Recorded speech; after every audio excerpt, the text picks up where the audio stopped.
Welcome to Kenton's videos. Enjoy the video. You start by powering the TV and connecting essentials. Turn on the LED set, insert batteries in the remote, and open the network settings menu. Once in settings, choose Wi-Fi or wired LAN depending on your port. If using Ethernet, plug the cable into the TV and router.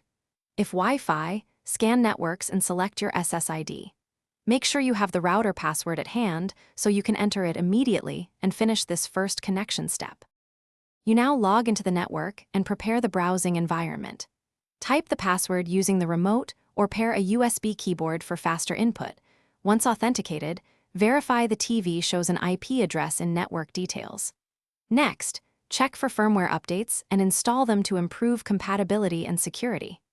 After updates, open the TV's built-in browser or go to the App Store to download apps like YouTube or Netflix. This ensures you can access web content and streaming services smoothly. You finish by testing and fine-tuning the experience. Load a web page or a 720p stream to confirm playback, check for stutter or buffering.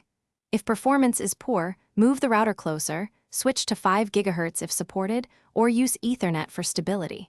Configure picture mode and audio output for best viewing on the LED panel. One key troubleshooting tip: if connectivity fails, power cycle both TV and router. Then rerun the network.